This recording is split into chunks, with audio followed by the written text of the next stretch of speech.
Hello, and welcome to this episode of Such a Nightmare, Conversations About Horror. Once again, I'm Katherine, and once again, I'm so excited to be joined by Toni Tresca. Hey there. This is a podcast where the horrifically nerdy meets the terrifyingly academic, as we explore that fine line between the horrific and the horrible. Each episode looks at a specific horror text that is for better or worse, giving us nightmares. And we are so excited to have you join us today for our conversation about 2001's Jason X. Although I'll hop in, I guess, with a quick correction. That 2001 is only for folks who are in Spain. It did not release wide until 2002 over in the States. I just want to hop in with a little pre-show fact check.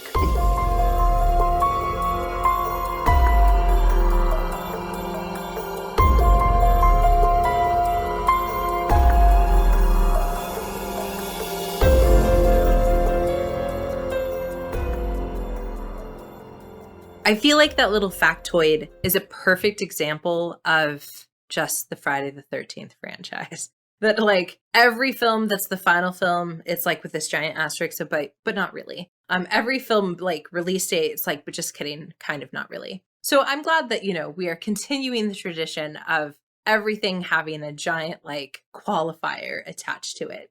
And what I think is really funny about that too is they kind of tried to shoot for around a Friday the 13th release with the Spain release. It was released around November 9th. But in the US, they did not a consideration. April 26th. Yes, which is, the Friday the 13th of someone else's time. I don't know. Like, that's such a weird random time. Although I guess as we've kind of talked about before, they lost a lot of the weird rights to the property along the ways. I think at this point they still were not fully able to use the 13th element of the Friday the 13th franchise. Because many things in this movie, it was things were being made up, pun intended, on the fly. It is definitely true that the most interesting part about Friday the 13th is considering it as a franchise and considering what remains to this day my favorite part, which is every time that you're like, but wait, they truly said this they believe is the best film that's ever been made, not just in the franchise, but maybe period. And I love that like narrative of the films. And I actually liked Jason X, but you told me that this was the one time that they didn't like assume that they'd created God's gift to the world. No, this was not God's gift to the world. This was their gift to fans and their ploy to keep audience interest up in the franchise while their other project was stuck in development hell. So I guess this is as good a place as any to hop in with the little history of this film. So this was not intended to be the follow-up to, oh God, I can't even remember what the last one was.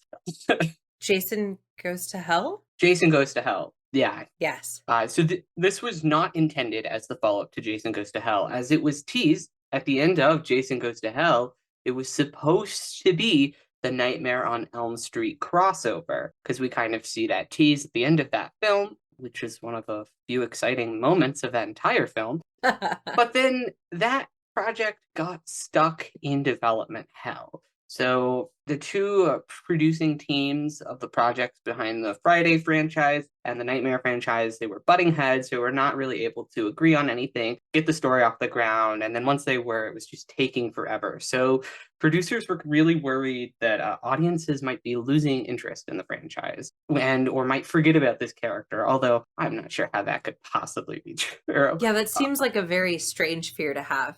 A super strange fear to have after having released as many films as you did, to be like, but what if they forget? But in their defense, they do have so many films that were released within like a year of each other that, they might think that the audience's bandwidth really is that small, because there was a little bit of time between Goes to Hell and Jason X, right? There was, because the development hell took place for a while. So Jason Goes to Hell came out in 1993. Jason X came out in 2002, and then Freddy vs. Jason came out in 2003. Shout out to the internet for knowing all of that. So, Absolutely. In their defense, we have Friday the 13th, the original 1980, through Friday the 13th, part, what, 5, 6, 8, happening in a 9-year span. So we essentially have a film a year, almost, not quite, for several years. So I guess it is almost a decade. So they could have been worried. It feels very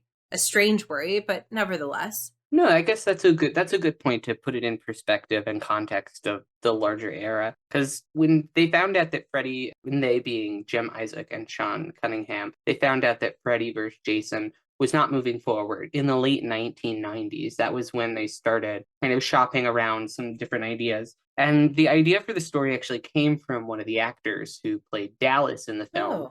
He's also the writer, Todd Farmer. And he was like, I mean, we were joking about this a little bit before we got on here. They lovingly inspired by, ripped off the Aliens movie. It was basically the pitch was, what if we put Jason in an alien situation and just really lean into the sci-fi elements of the franchise? It'll allow us to do something a little bit different with the character, and it'll also just like allow us to keep the character in the minds of the audiences, since we can't do what we really want to do, which is Freddy versus Jason. So this feels like a good place for you to give us our non-spoiler plot summary, so we know that Jason is going to make it to space. Tell us more. Yeah, so we don't begin in space, though. We actually begin in the distant land of 2008 in a government complex. The government has captured Jason, and they've got him in Camp Crystal Lake Research Facility. And these two factions are warring over what to do with him. Should they keep him locked up for safety, or can they try to use his healing abilities for science and perhaps profit?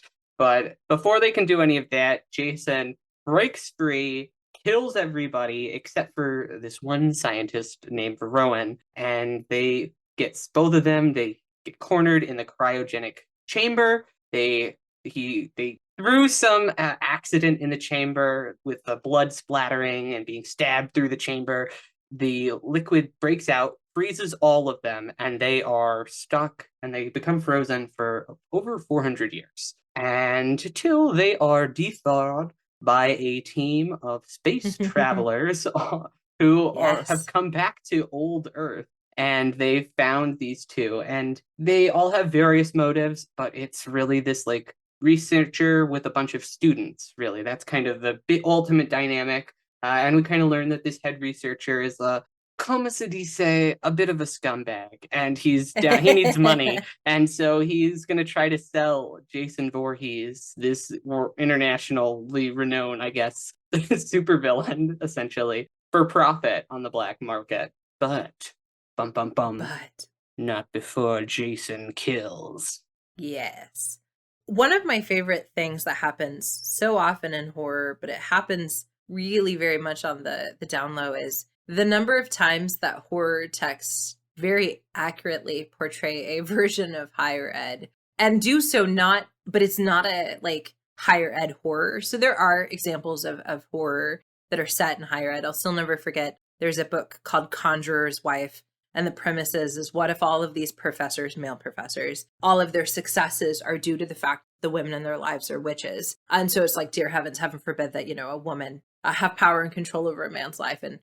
But like there are books and movies that fit within that sort of higher ed angle. But this is definitely just an example, and like Midsommar does it as well, right? Where there are just these little moments, like in Midsommar, they're like, yeah, I think I'm stealing your thesis idea. And then, it pivots onward. And this whole idea of like, their students, there's a line where he says, what do they get out of it? And they're like, they get the research experience, and just that like refrain is a very familiar one. And it just cracks me up every time that the horror genre captures higher education just a little bit better than maybe any other form of media.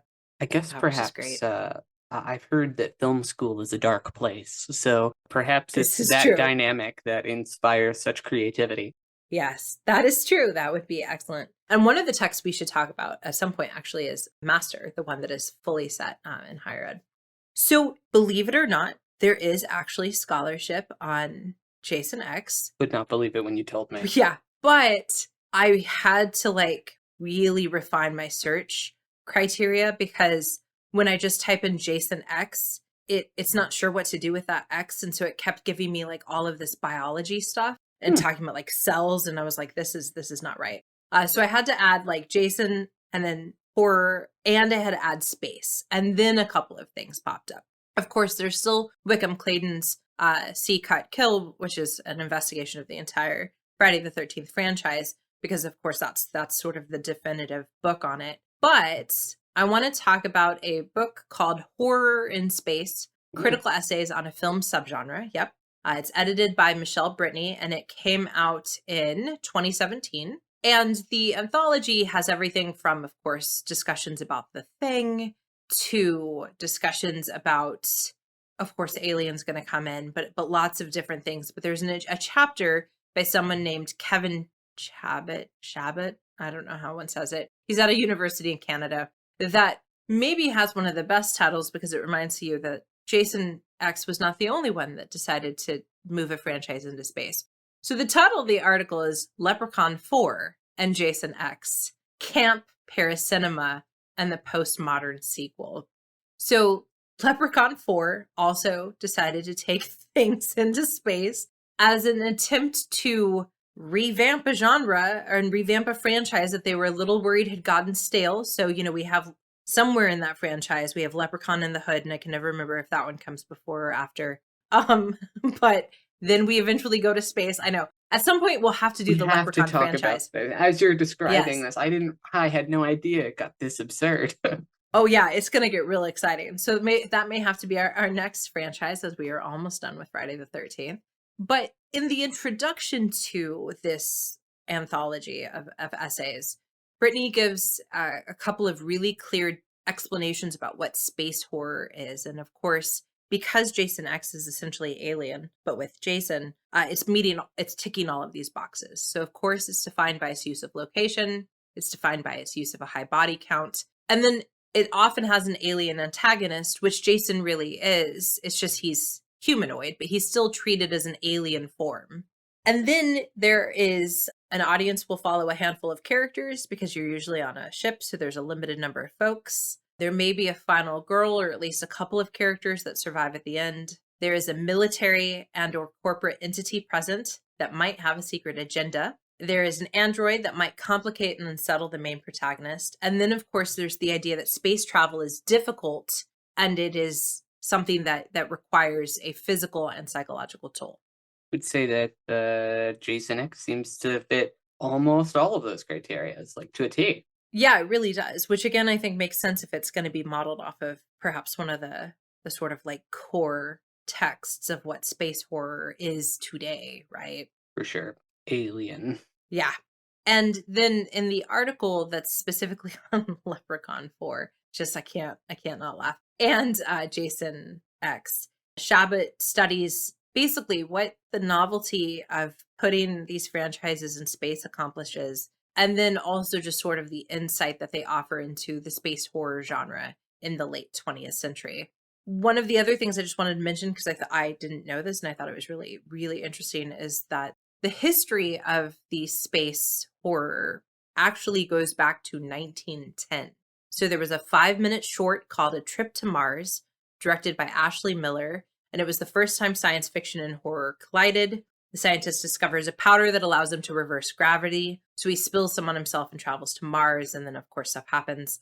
And of course that ties in nicely with A Trip to the Moon, right? Which would have also has a sort of, I don't know, vaguely horrific element in there, although that one's definitely more science fiction. So even though we think of it really as being like a 1950s or 1970s product, this has always been something that has terrorized us long before we even knew we could go to space. Yeah, that is interesting. Yeah. We hadn't even gone there, but the stars still terrified us. I guess there's something about the vastness of it. There really is, which is interesting. So what do you want to talk about Jason X?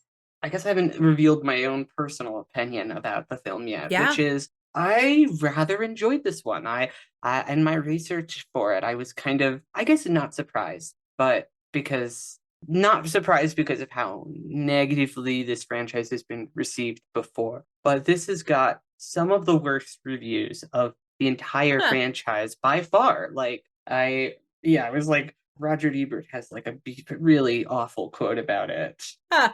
This sucks on so many levels, he says in his Oh, point wow. half a star review of the film, which I don't know. I feel like it's just unnecessarily mean and misses the point of the movie. Not to be disrespectful to the great Roger Ebert, R.I.P. But I just couldn't believe it. I think this film is a lot of fun in a way that the last few films have felt a little bit soulless and like made by committee. This one at least feels very clearly articulating a vision, and I think honestly, from that simplicity, it is just Jason in space for all intents and Yeah. purposes.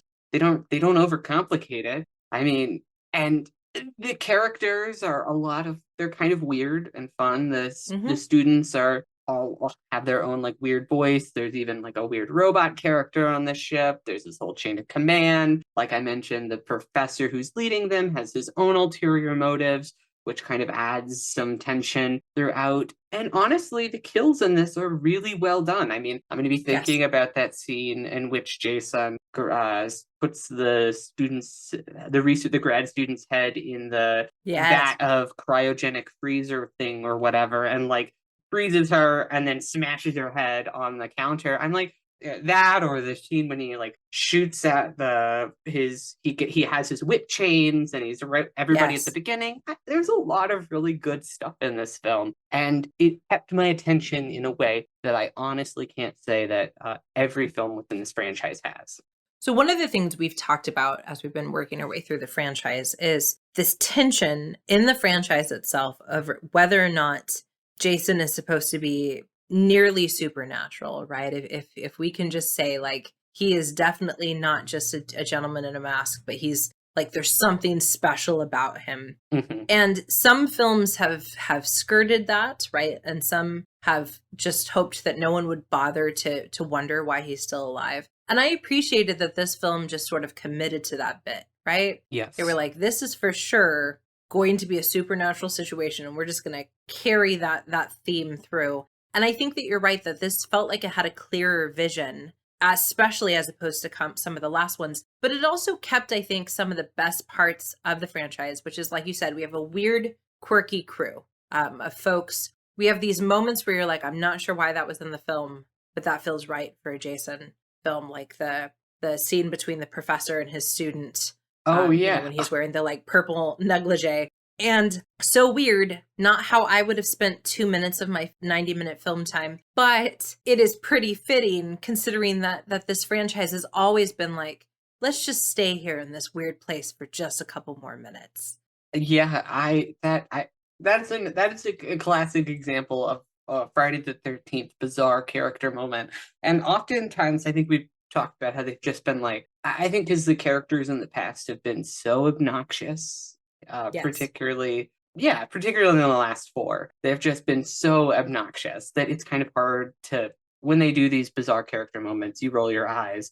This one is like, I mean, it's also bizarre. I'm not going to stand here and try to like the nipple torture Oh, yeah. scene as like not insane and a weird choice in the movie. But yeah, it's weirdly fitting for like the horny over and undertones of the Friday the 13th franchise. Yeah, I think that's the horny over and undertones is a pretty accurate explanation of what it is. And I think that the film, maybe because it's set in space and so it's adding this element of the unknown that like, but the characters, it's okay that all of them are sort of stock character types because they're fitting within a pretty familiar, like we don't need to know anything more about the grunts than the fact that they're called grunts because we know exactly what that means. We don't need a backstory for them.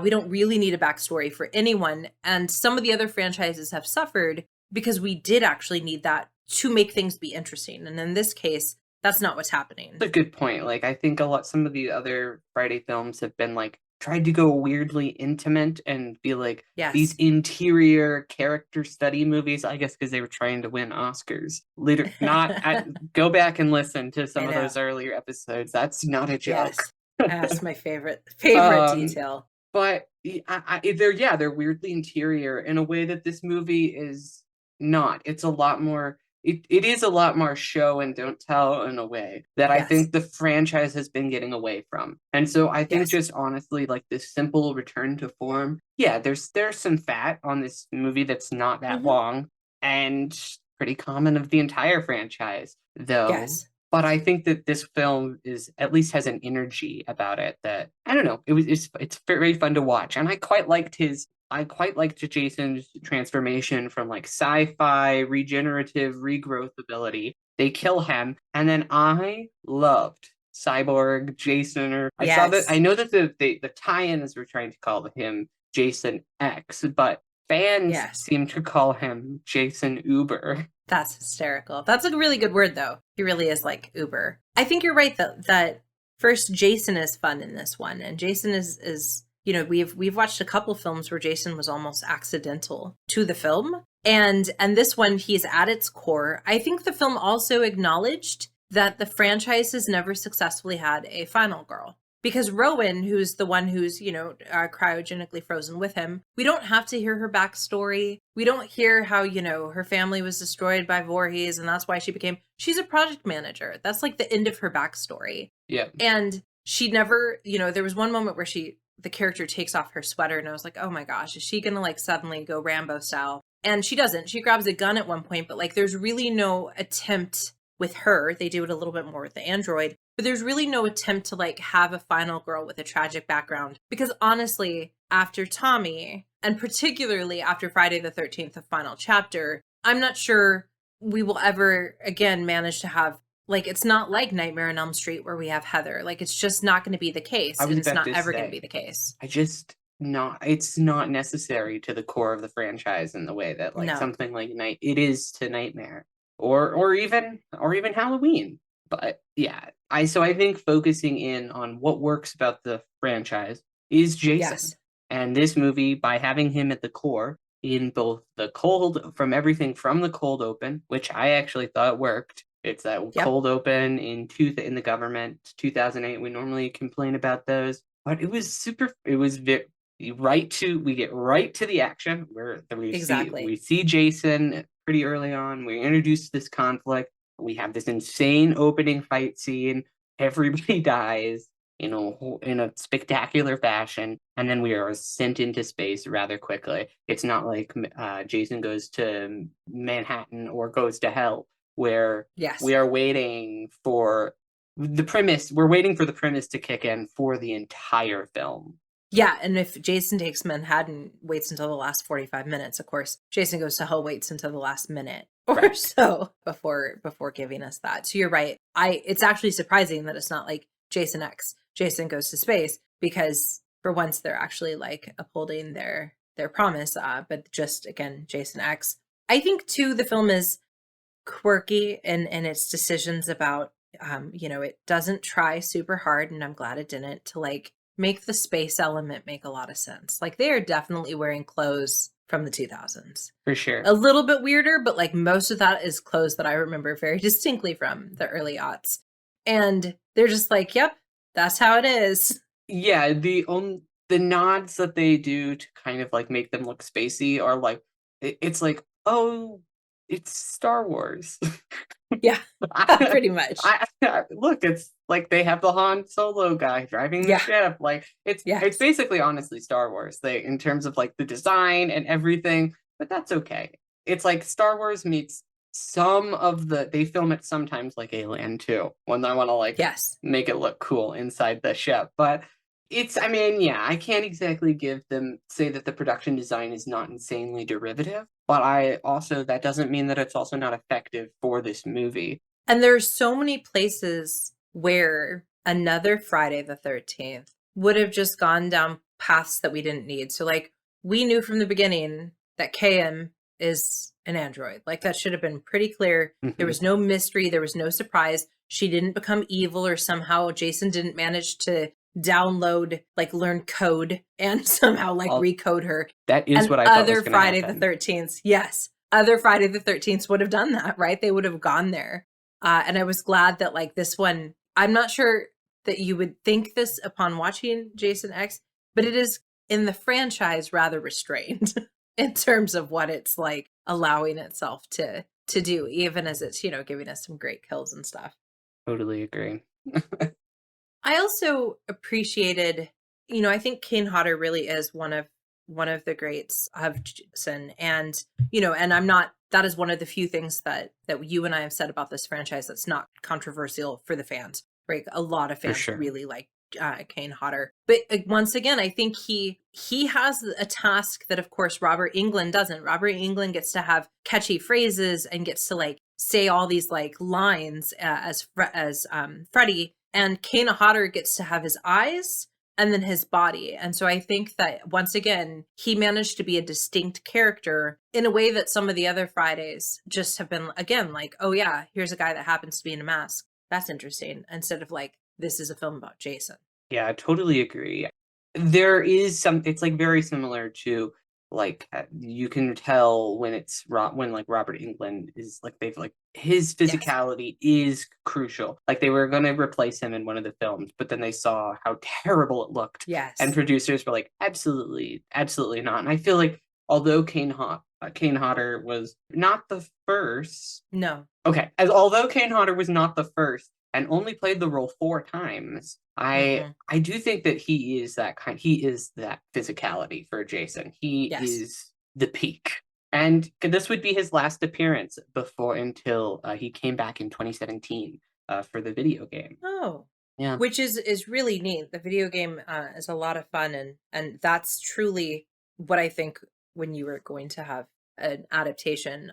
It's a true homage. Like, they love the franchise, and so unlike some of the Freddy remakes where they're like, "What if we told you we hated everything about the original?" The video game is very much like the people who will be playing this are the fans. So it made sense that they got Kane Hodder, they got the music. They went back to Mancini to get the music. So like, it definitely has that feel to it. So I can see why Ebert, if he's not thinking of this film in the franchise, if he's not thinking of it in sort of the larger context, would give this film a lower score, in that it's not very original, as we've admitted. There's sure. not much in the way of a plot. There's really no depth or twists or turns, narratively speaking. And yet, when you put it in context of the franchise, for people who aren't necessarily fans of the franchise, it's a pretty good film.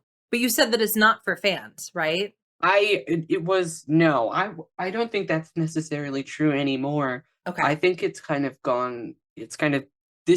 Time has been good to this film. I think actually, it seems that particularly with like younger generations and fans, this represents like a place where they're like they finally got it. Like that was a good one. They got that was a turning point. They at least had a distinct vision for it, and so I think initially when it came out, interest has really grown in it. And I mean, it was featured on Mythbusters like they tested that. Was it really? the head smash thing? Is that how it would have worked? I don't remember the answer to that, but I do remember watching that in science class in my public high school. Sometimes our chemistry teacher would not be there, and so we would just have a substitute, and we would watch Mythbusters. So I have watched so much Mythbusters. So I remember this. I remember this scene from that episode because they show part of it, obviously, to contextualize that. But I didn't really remember that it was from Jason until I watched it here, and I was like, I have to double check because it resurfaced memories from like my 10th grade chemistry class. That's fantastic. I also want to talk about the humor because it's very early 2000s, sarcastic, sort of meta, right? There's a couple of lines before a couple of characters die or nearly die. So there's that scene where the head, he's the one who oversees all the grunts. The knife goes through him and he's like, it'll take a lot more than a single knife and through the gut to kill me. And then, a second one goes through and he's like, that'll do it, and then like his head lolls. Or when one of the female characters there at the end is about to be sucked through the grate. And she's like, this really sucks, and then she gets sucked through. So there were these moments that, again, like you could tell that they just had fun writing this. And I think that their desire, or having not be the goal to make an Oscar, I can't say it with a straight face, an Oscar-winning Friday the 13th, allowed them to just have fun. And you can see that fun happening through the Yeah. script, through the acting, kind of through all of it. I think some of my favorite details in that vein were their world building, in quotes, like that they Yes. would do, like when they find Jason and they're like, oh, what's that on his face? Oh, it's a Yes. protection device from a sport that was outlawed in 2024, Yes, referring to that was hockey. And I'm hysterical. like, oh my Yes. gosh, that's so dumb. Or Yes. when Rowan picks up the gun and she's like, it's like riding a bike. And they're like, what's a bike? And you're like, what's 400? Yes. Those And weird, then there was that weird yeah, moment where when the researcher or the head guy is talking to the person on the screen, and the guy's like, "Oh, you don't know who I know who Jason Voorhees is from 430 years ago." And it was like, just you're right. In their world building, there were so many sort of great moments. One of my favorite final scenes was when they are creating the world for Jason to be in, that's set in the 1980s Camp Crystal Lake, and the girls yes. are like, I love premarital sex and drugs. Like, again, just that sort of like acknowledgement of the goofiness of it, that allows us to actually have a great final moment, right? So, Jason's coming at them, and then the head leader of the grunt manages to push them and become a falling star onto Earth 2. And then there's the kids at the lake that are like, let's go check it out. It seems to be by the lake. So, again, just some really like funny referential moments that, again, is very much within the zeitgeist of the early 2000s horror.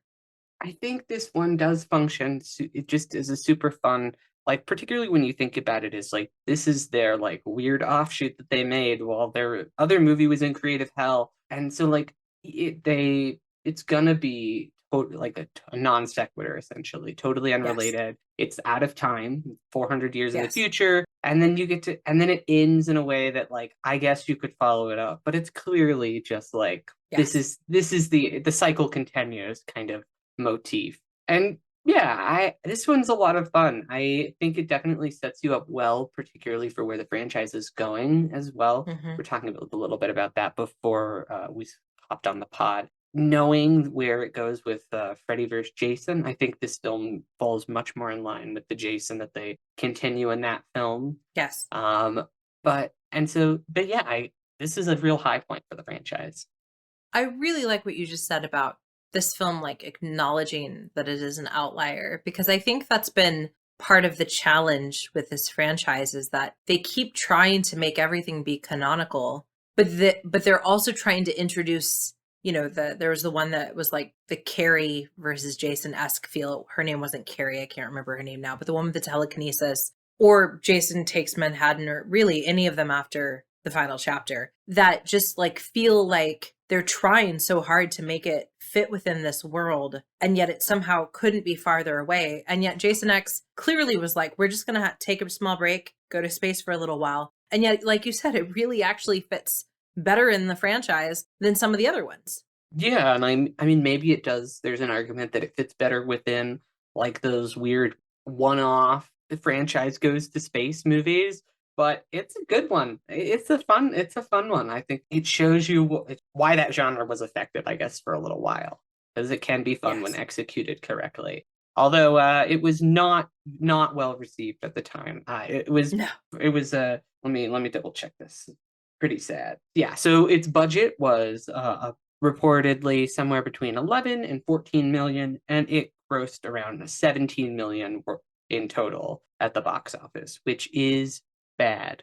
Yeah. Good by like today's standards, where films are not even recouping their losses, but bad for the early 2000s, That where, is certainly yeah. bad for the early 2000s, particularly when you assume that budget doesn't even factor in the advertising cost for the film. So like, but maybe it seems to have, like I was alluding to earlier, it does seem to have gotten a bit of a cultural reexamination by fans.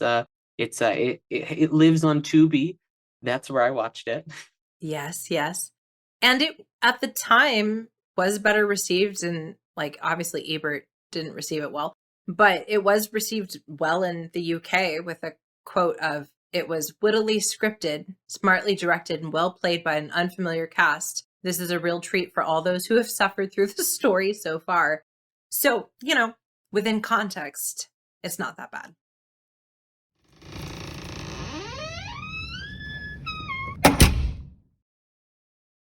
So we are fast approaching the end of our Friday the 13th franchise. That's correct. Yeah, we only have one more film that we have not discussed on the podcast. And I'm choosing my wording carefully because that's not there is technically two more in the franchise, as keen observers are probably already furiously typing, but we have actually already covered Freddy vs. Jason. We, in our work through of the Nightmare on Elm Street franchise, we watched that film then. We talked about it but we are going to include a bit of a discussion of that film in our conversation of the final Friday the 13th film, which is the remake that came 2009 out. film. Yes. Yeah, so I don't know that we would have enough for an entire episode looking at Freddy versus Jason again, but this will be the first time for both of us that we will have seen that film after having seen both franchises in all of their completion. So I'm particularly excited because I have always felt like Freddy versus Jason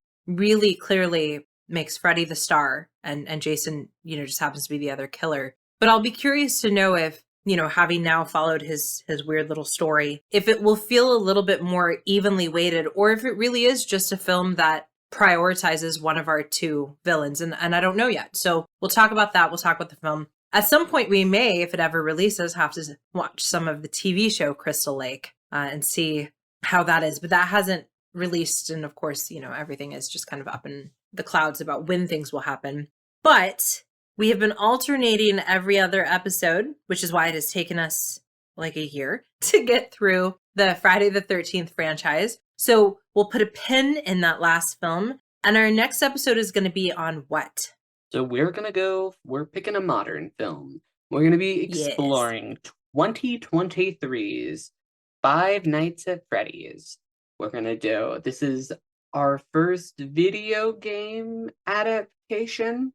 I think so, because I don't think we've done any Resident Evils or Silent Hills. I don't think so. We've talked. I know we've talked about those before. Yes, and it's sequences, and we should probably talk about them. I would love to, and someday I would really like to do a episode by episode of The Last of Us. Oh, but, yeah, that would be good. But you're right. This is our first. We've done books to film, and we've done films to books, but we've never done one where it's coming from a video game. And you said that you actually played when you were little Five Nights at Freddy. I did. I can more on that in the full episode. Yes. But yes, if you want to hear stories about the terror of playing Five Nights at Freddy's on the band bus, then you're gonna have to tune in because that's a real horror story right there. Oh my gosh, that's such a nerdy story though, from like first word to last of band bus. But yep, there it is. So we'll get to have further confirmation that little Toni was delightfully nerdy. So if you haven't had a chance to see Five Nights, I was gonna say, no doubt in my mind. So if you haven't yet seen Five Nights at Freddy, you can see it certainly by the time this episode comes out. It will definitely, because it's already streaming, it will definitely be available not just in theaters.